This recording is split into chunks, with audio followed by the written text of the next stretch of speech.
Puncak Bogor adalah salah satu wilayah yang sering dikunjungi oleh penduduk Jakarta pada saat akhir pekan ataupun weekend panjang.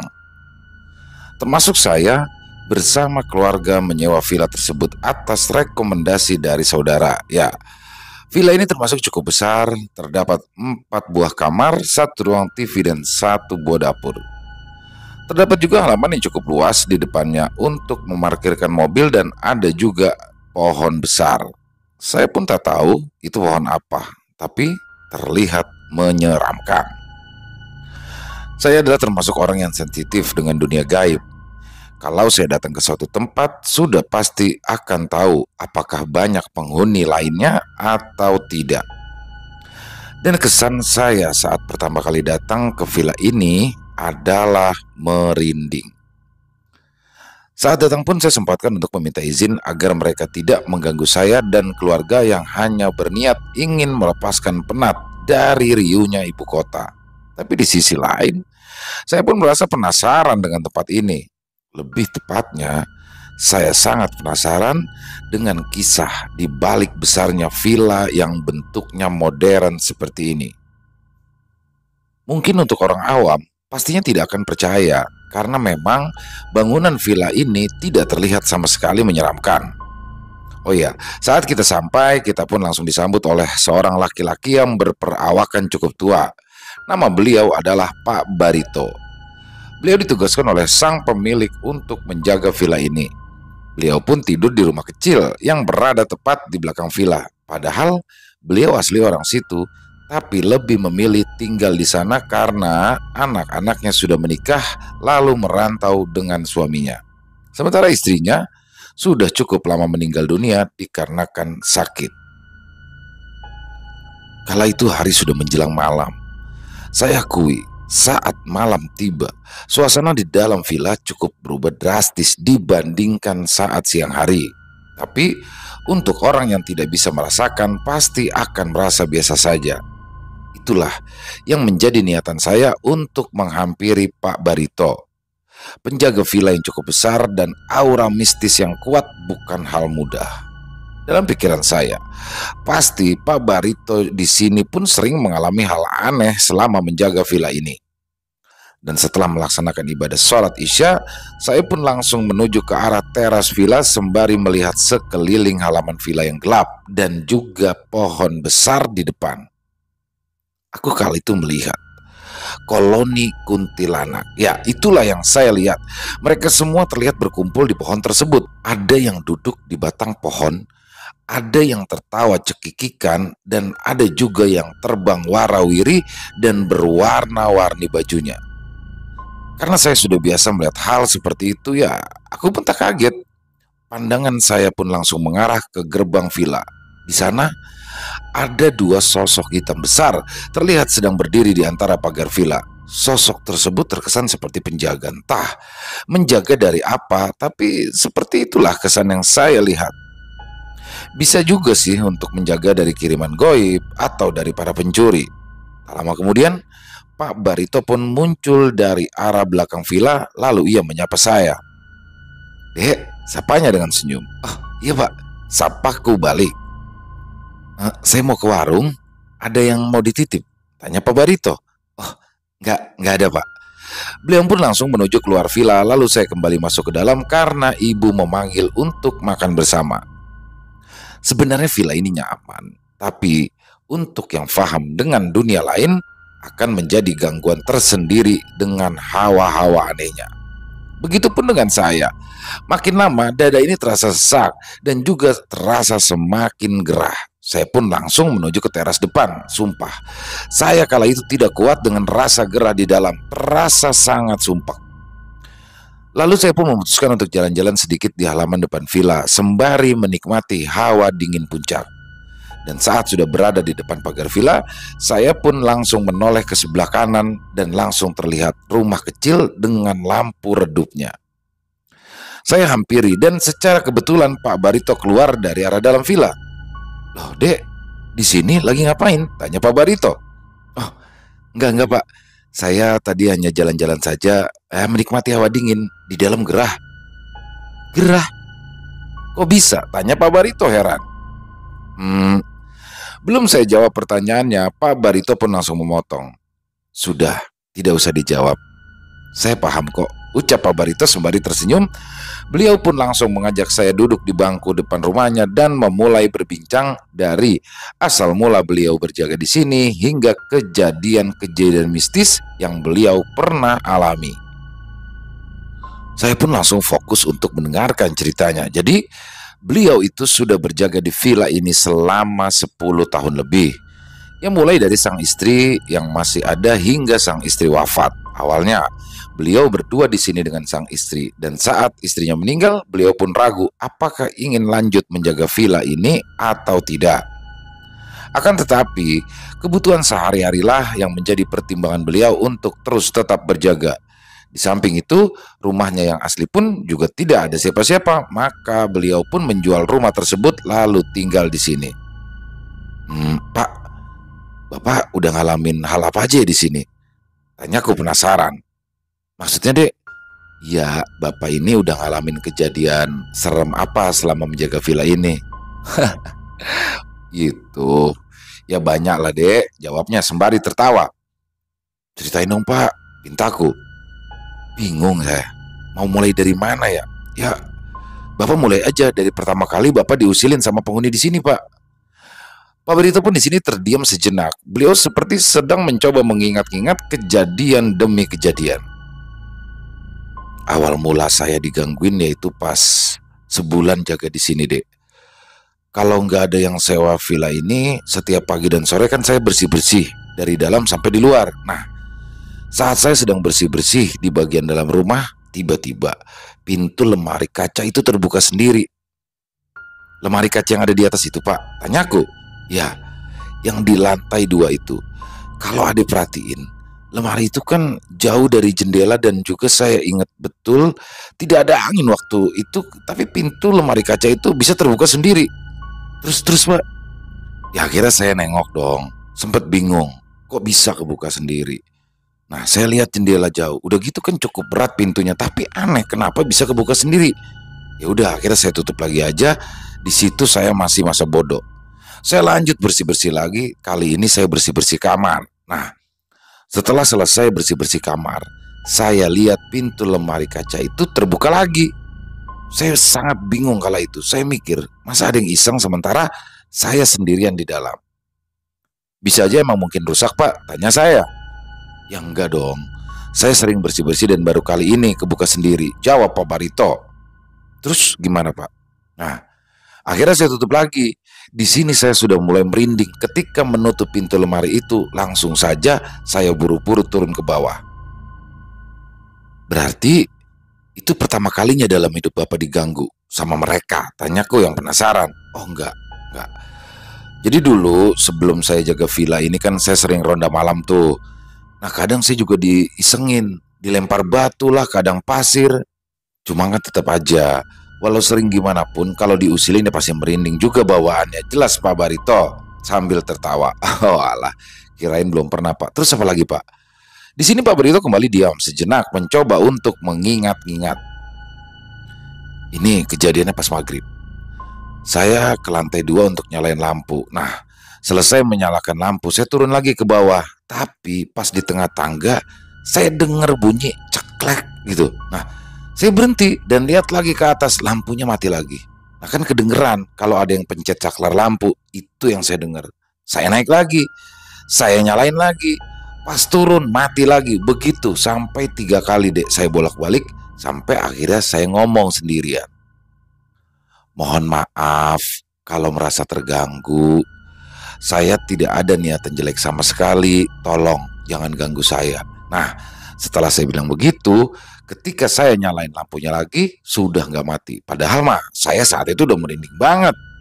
Aneh, Pak, kok bisa ngerti ya pas Bapak ngomong kayak gitu? Tanyaku sambil tertawa kecil. Waduh, nggak tahu juga kalau itu, jawab Pak Barito sembari tertawa. Terus dong, Pak, lanjut, Pak. Nah, kalau ini kejadiannya pas maghrib juga, di lantai bawah sekarang.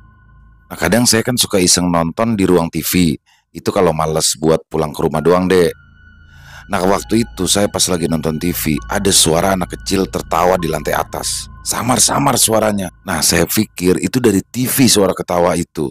Tapi saya langsung sadar kalau acara yang sedang saya tonton itu tidak ada pemeran anak kecilnya. Jelas nggak mungkin ada bagian tertawa. Tapi di situ saya masih dengar suara ketawa anak kecil itu pelan banget. Nah, karena penasaran, saya kecilin tuh volume suara TV dan barulah saya sadar kalau asal suara tertawa tersebut ternyata dari arah atas.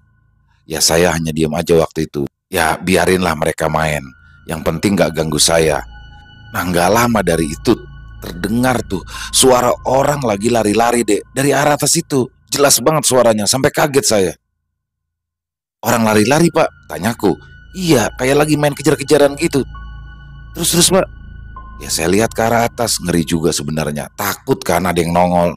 Suara lari itu mengarah ke tangga. Dan saya bener-bener dengan jelas ada yang lagi lari di tangga. Tapi nggak ada wujudnya, cuma suaranya saja. Di situ saya langsung matiin TV dan langsung pergi keluar. Serius pak? Serius, berani sumpah saya. Sekedar informasi, tangga di villa tersebut memanglah terbuat dari kayu. Jadi kalau ada yang berjalan ataupun berlari maka akan sangat jelas terdengar oleh kita. Bahkan pas kita sedang di teras depan pun bisa tetap kedengaran. Berarti cukup usil juga ya pak penghuni di villa ini? Ya mungkin sih niat mereka tidak usil. Hanya mungkin saja secara tidak sengaja saya mendengar atau melihat deh. Ya juga sih pak. Tapi Bapak sendiri pernah lihat penampakan nggak Pak? Secara jelas gitu, secara gamblang. Tanyaku yang makin penasaran. Kalau lihat secara jelas pernah juga. Beberapa kali dek. Di dalam villa pernah, di luar villa juga pernah. Ceritain dong Pak. Nah kalau lihat wujud itu, pas saya kala itu mau ganti lampu kamar yang ada di ujung. Kamar yang di ujung? Oh iya saya tahu. Nah iya. Jadi pas maghrib, saya nyalain lampunya, tapi pas dipencet nggak nyala. Jadi saya pikir ya mungkin putus kan. Jadi saya langsung keluar tuh beli lampu baru di warung. Dan pas balik lagi ke atas, pas sampai di depan kamar itu saya berhenti. Bukan tanpa sebab, tapi karena saya melihat ada sosok di dalam kamar tersebut. Nah karena lampunya mati, jadi pas saya tinggal pintunya tetap terbuka. Makanya di posisi gelap begitu saya kala itu melihat seperti ada orang di dalam kamar. Ya seperti siluet hitam begitu. Posisinya sedang berdiri di samping kasur, cuma tidak terlalu jelas. Nah saat itu saya ragu juga nih mau masuk atau enggak, karena saya udah lihat itu dek. Nah saya diam sebentar di situ tuh, perhatiin ke arah dalam. Saya panggil-panggil aja buat mastiin itu manusia atau bukan. Itu siapa? Ayo, itu siapa? Tapi nggak dijawab. Nah setelah itu langsung ada tertawa cekikikan khas kuntilanak. Dan saat itu saya lihat sekilas kain terbang ke arah luar lewat jendela. Waduh, terus bapak jadi ganti lampunya? Ya enggak lah, udah males saya. Ya udah lihat yang begituan lemes dek bawaannya. Jadi saya baru ganti tuh besok siangnya. Untung ya lagi nggak ada yang sewa villa. Tapi yang punya villa sebenarnya tahu nggak sih pak, kalau bapak ini suka diganggu gitu di sini? Yang enggak dek, ngapain juga saya cerita-cerita hal kayak begitu ke mereka. Loh emangnya kenapa pak? Begini dek, hal seperti itu kan pasti ada. Mau dimanapun kita, mereka pasti ada. Ya semuanya kan kembali tergantung kepada kitanya, sopan atau tidak di tempat tersebut. Sama halnya juga seperti di dunia manusia. Di dunia mereka juga ada yang baik dan ada yang jahat. Jadi kalau kita diusilin ya anggap saja kita sedang bertemu yang jahat. Oh gitu ya pak.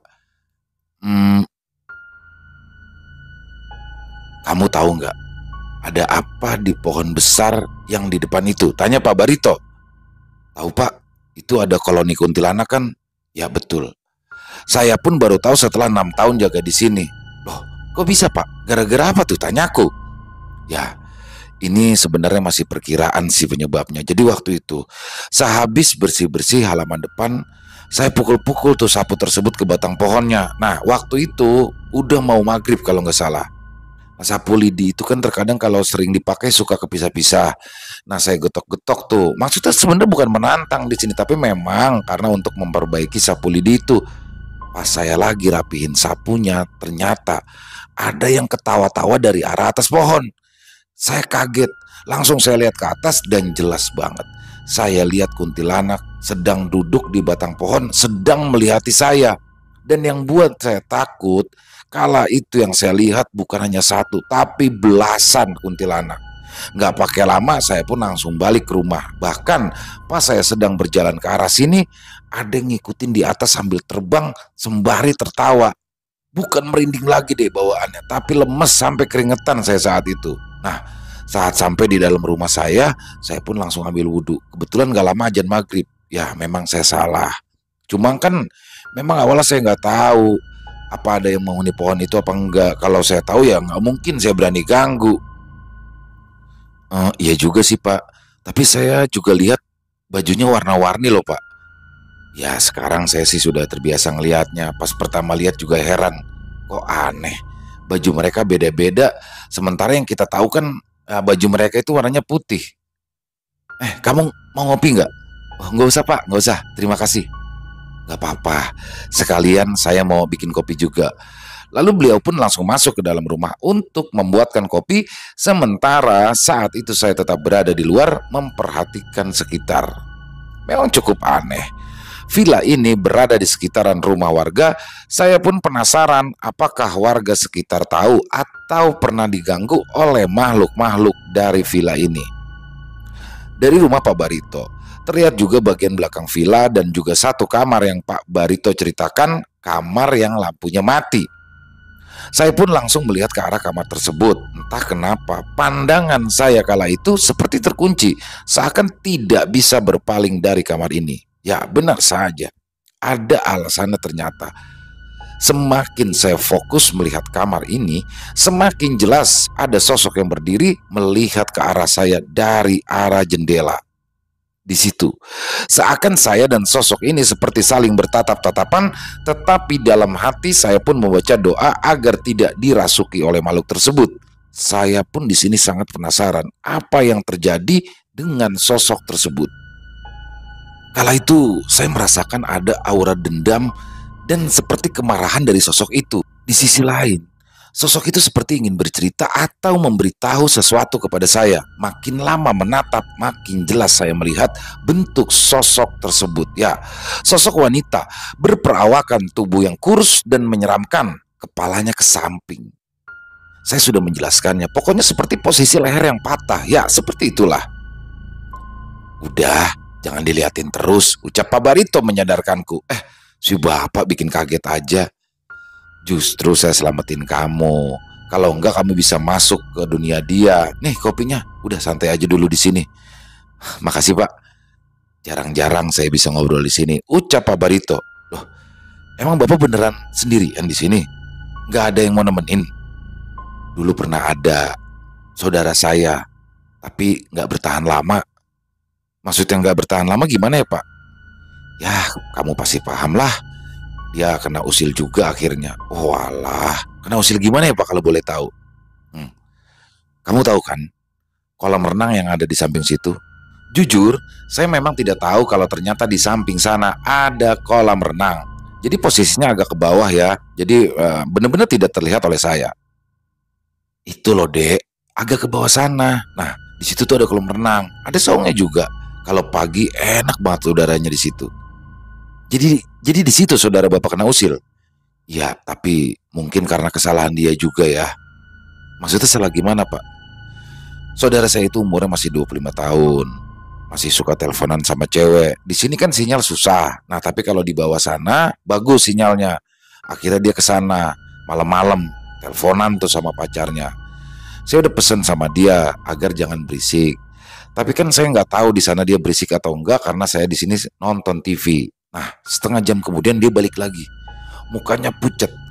Terus napasnya kayak ngos-ngosan seperti habis lari gitu deh. Saya tanya, kenapa lari-larian? Dan dia masih nggak mau jawab. Saya kasihlah air putih dulu. Saya pegang badannya, udah anyep keringetan. Saya tanya lagi kenapa, tapi tetap nggak dijawab. Dia malah langsung masuk ke kamar, lalu tidur. Ya saya sih paham, mungkin karena masih takut dan gemetar, jadi besok paginya lah dia baru berani cerita. Dia cerita, katanya pas lagi asik teleponan, tiba-tiba tuh dia nyium bau busuk. Cuman di situ masih dia cuekin, ya pikirannya mungkin bau dari tempat sampah ya. Lalu dia itu teleponan lagi tuh di saung. Nah, pas tangan dia ke belakang, tuh dia ngerasa seperti ada sesuatu yang keras kepegang sama tangannya. Dia nengok ke belakang. Ternyata ketika dia lihat itu adalah kepala dengan kondisi muka yang sudah hancur. Dia kaget langsung lari balik ke rumah. Itu kepalanya doang, Pak? Tanpa badan gitu? Ya, kepala doang. Saya tanya, berisik nggak kamu teleponannya? Dia nggak ngaku. Saya tanya terus, akhirnya ngaku juga kalau dia ketawa-tawa kenceng. Itulah kenapa akhirnya dia kena usil. Padahal kan udah saya bilang, jangan berisik. Ya, cuma kan memang susah dibilangin ya, jadi kena. Tapi emang di sana ada, Pak? Atau Bapak pernah lihat juga? Ya pernah. Kalau malam itu kan saya kadang suka muterin villa yang mengecek siapa.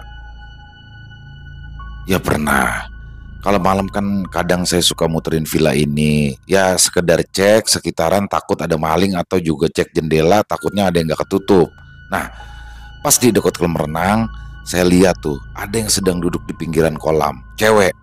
Cuma posisi dia ngebelakangin saya. Tapi saya yakin kalau itu cewek karena rambutnya panjang banget sampai ke tanah deh. Nah, saya nggak mau ganggu dong. Ya saya tinggal aja. Itu sekali doang Pak liatnya. Yang enggak, udah 4 kali. Dan ada di posisi yang sama saya lihat. Apa mungkin pernah ada kejadian gitu Pak di kolam renang itu, sampai ada sosok di tempat yang sama? Nah, hanya pertanyaan saya yang ini hanya dijawab dengan senyuman oleh Pak Barito. Mungkin ya itu menjadi sebuah rahasia. Oh, berarti karena itu ya saudara Bapak pulang. Iya, dan dia udah nggak mau balik lagi ke sini. Ucap Pak Barito lagi. Nah, itu pelajaran buat kita. Sopanlah jika kita berada di tempat yang baru, karena kita tidak tahu mereka terganggu atau tidak dengan kehadiran kita. Pak, jujur nih Pak, saya penasaran sebenarnya Pak dengan yang ada di kamar itu. Yang tadi saya udah lihat. Oh, yang itu. Oke. Saya akan ceritakan, tapi tolong dirahasiakan ya tempat dan nama saya kalau mau cerita ke orang lain. Oh, jelas Pak, saya janji. Sosok yang ada di kamar itu adalah orang yang pernah gandir di kamar tersebut. Saya yang mendengar ucapan Pak Barito pun langsung terkaget karena posisi kamar saya bersebelahan dengan kamar tersebut. Gandir gimana Pak? Jadi 3 tahun lalu, seingat saya, pernah ada rombongan anak muda yang datang menyewa villa ini untuk 1 minggu. Nah, yang saya tahu mereka itu semua berasal dari daerah Tangerang. Setiap malam saya mendengar mereka berisik, tertawa, bernyanyi-nyanyi dan teriak-teriak. Ya saya nggak bisa melarang juga kan, tapi saya juga tahu resikonya kalau sampai terjadi sesuatu karena mereka sangat-sangat berisik. Sampai akhirnya di malam kelima terjadilah kejadian yang saya tidak harapkan. Saya lupa saat itu jam berapa. Cuma yang pasti tengah malam. Saat itu saya sebenarnya sudah tidur. Tiba-tiba saya terbangun karena mendengar suara teriakan cewek dari arah dalam villa. Bahkan karena teriakannya tersebut membuat beberapa bapak-bapak yang kala itu sedang ronda datang ke sini deh. Saya langsung bangun dan lari ke arah dalam villa. Tapi sepi di lantai bawah. Saya pun langsung naik ke atas dan terlihat mereka sedang berkumpul di depan kamar tersebut. Saya langsung tanya, ada apa ribut-ribut teriak-teriak tengah malam gini? Dan pandangan saya kala itu langsung mengarah ke dalam kamar. Kala itu dengan jelas saya bisa melihat tubuh manusia yang sudah tergantung di sana. Sesosok perempuan. Saya nggak tahu motif dan penyebabnya dia gandir, tapi yang saya dengar dari pihak kepolisian adalah karena pacarnya ketahuan selingkuh dengan cewek lain. Akhirnya dia nekat. Pantes aja. Saya tadi lihat posisi kepalanya itu kayak miring gitu Pak. Jadi posisinya seperti leher yang patah gitu. Ya mungkin karena gandir itu penyebabnya hingga arwahnya tak tenang dalam kondisi yang seperti itu. Itulah kenapa kamu kan masih muda, jangan berpikiran pendek. Masalah cinta itu hal biasa. Kita akan ditemukan oleh jodoh di saat mental kita sudah terbentuk dari rasa sakit akibat pengkhianatan dan kekecewaan.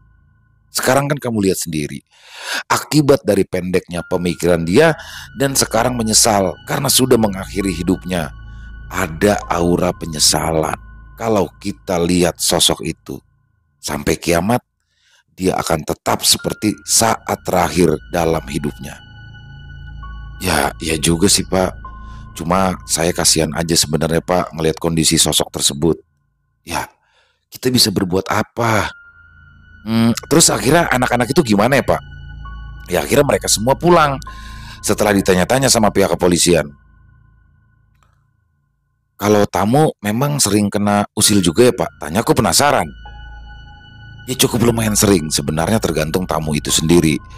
Kalau mereka sopan saat datang ya nggak akan kena usil. Sayangnya banyak yang nggak tahu akan hal-hal itu, ujar Pak Barito.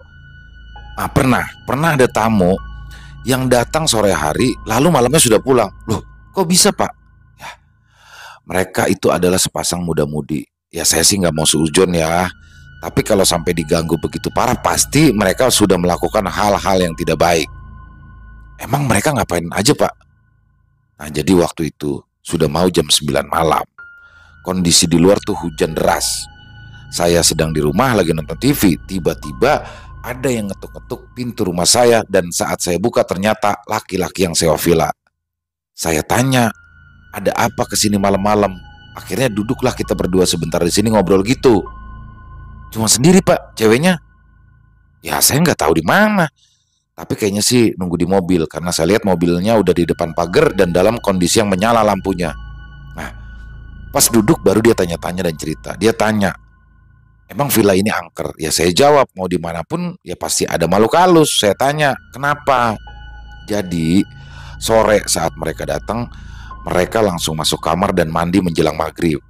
Nah, ceweknya lagi masak di dapur, tiba-tiba teriak, cowoknya lalu datang.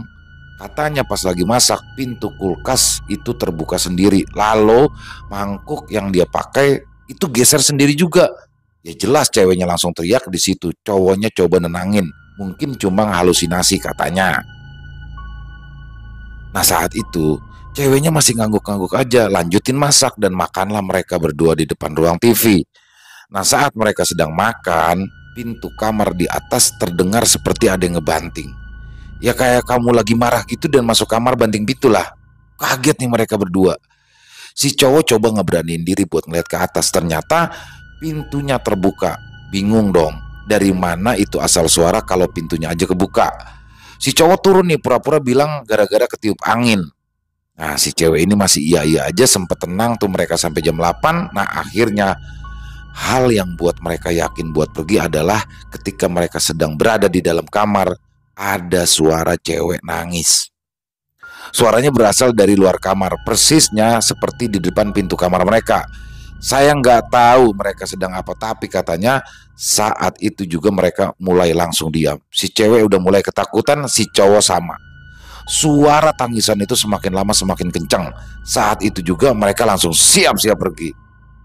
Tapi pas keluar kamar nggak ada siapa-siapa ya Pak? Katanya sih nggak ada. Itulah yang membuat mereka semakin yakin untuk pergi. Si cowok pun langsung kesini buat balikin kunci villa. Astaga, sayang banget ya Pak. Udah bayar tapi ditinggal pergi gitu aja. Ya mau gimana? Buat yang gak kuat diganggu, ya udah gak mikirin uang. Yang penting pergi dan cari tempat aman. Masalah uang ya urusan belakangan. Tapi gini loh Pak, kalau kita mikir, mereka ganggu karena melakukan hal-hal yang tidak baik. Kenapa Bapak pas di atas juga kena ganggu? Padahal kan Bapak nggak niat jahat atau niat ganggu mereka. Oh gini loh Dek. Selama saya jaga di sini, saya sudah paham letak-letak di mana saja yang suka ganggu dan mana yang tidak. Ada 3 tipe sifat di villa ini Dek. Maksudnya Pak, gini.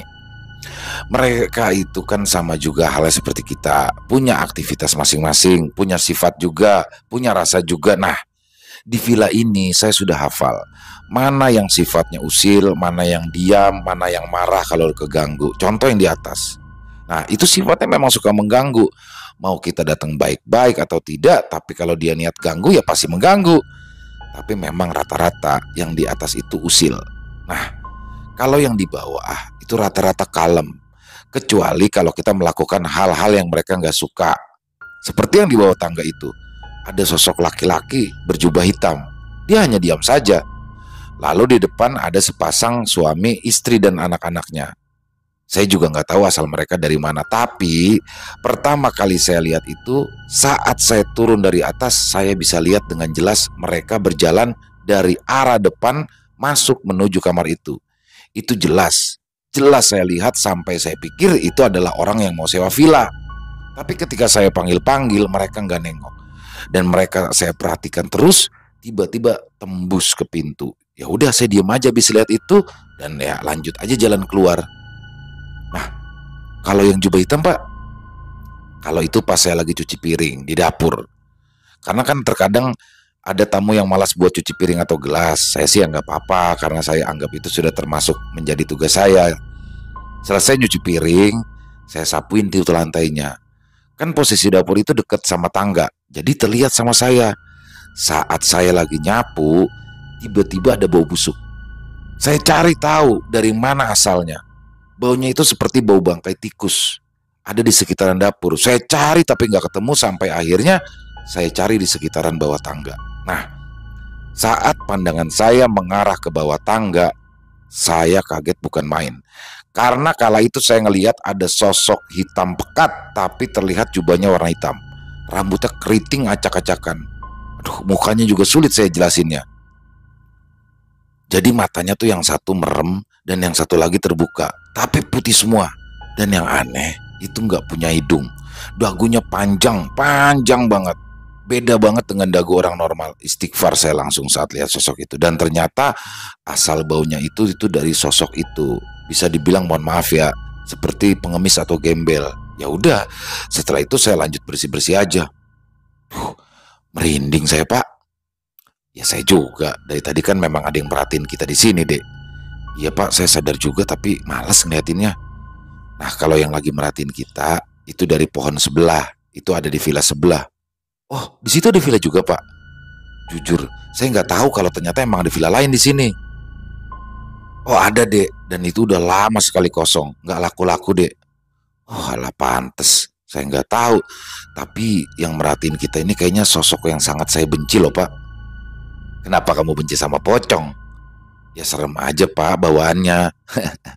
Mungkin karena mengingatkan kita akan kematian ya, dengan rupa dia seperti itu. Itu juga kadang suka kesini, suka ada di pohon depan juga. Malah pernah saya lihat ada 2 terbang di atas kepala saya maghrib-maghrib. Serius Pak? Iya, minggu kemarin. Ngeri banget. Bukan ngeri lagi, 1 aja bikin merinding minta ampun apalagi 2. Nah itu pas saya mau kunci gerbang maghrib-maghrib, tiba-tiba lewat di atas saya, terbangnya barengan, kayak lagi balapan gitu. Kalau saya udah ngumpet kali Pak habis ngeliat gitu. Terus ada cerita lagi nggak Pak? Banyak dek. Kalau diceritain mah nggak cukup 1 malam. Ini aja kita cerita nggak terasa udah jam 12 malam. Aku pun lalu melihat ke arah jam dan benar saja kala itu sudah jam 12 malam. Dan karena sudah larut malam, akhirnya saya pun berpamitan dengan Pak Barito. Bukan karena mengantuk, tapi saya tidak enak dengan beliau, takutnya beliau mau beristirahat karena usianya yang sudah tidak muda lagi. Sayangnya, saya hanya menginap 1 malam di sana dan siang harinya saya pun harus sudah check out. Tapi saya sudah berjanji akan balik menginap di villa ini lagi karena Pak Barito bilang ada 1 kisah yang benar-benar tragis terjadi di villa ini. Ya, rencananya bulan depan aku pun akan ke sana. Jadi, tunggu saja kisahnya. Sekedar saran untuk kita haruslah selalu sopan dimanapun kita berada. Buat yang beragama Islam, salamlah ketika datang ke tempat yang baru. Dan buat yang non-muslim bisa dipraktikkan sesuai dengan ajaran agamanya masing-masing. Selesai. Kisah yang luar biasa nih. Dan ini kisah yang unik ya, karena mungkin baru ini saya bawakan di Ilo Bercerita. Karena ini adalah kisah di dalam kisah gitu ya, cerita di dalam cerita. Dan jadi menjadi tantangan tersendiri sih buat saya pribadi, dan semoga bisa menghibur teman-teman semua ya, khususnya para pecinta penikmat horor. Dan ini kisah ini based on true story, kisah nyata yang dikisahkan langsung oleh Mas Rian Nur Fajri. Luar biasa kisahnya. Sekali lagi kenapa saya tertarik, karena belum pernah ya saya membawakan yang seperti ini di channel Ilo Bercerita. Dan horornya dapat, kalau menurut saya horornya dapat. Dan semoga teman-teman lain juga terhibur ya.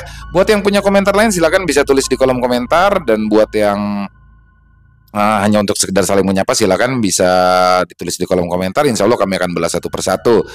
Buat yang suka dengan videonya, silakan bisa diklik tombol jempolnya, tombol like-nya. Buat yang belum subscribe, yuk diklik tombol merah subscribe-nya. Jangan lupa juga dinyalakan loncengnya agar teman-teman bisa mendapatkan notifikasi dari konten-konten yang akan kami upload selanjutnya. Buat yang mau kirim-kirim kisah horor misteri, baik dari pribadi, dari teman, keluarga, atau tetangga, siapapun, silakan bisa dikirimkan ke kami melalui nomor telepon 0878 4509 4752. Kami ulangi 0878 4509 4752.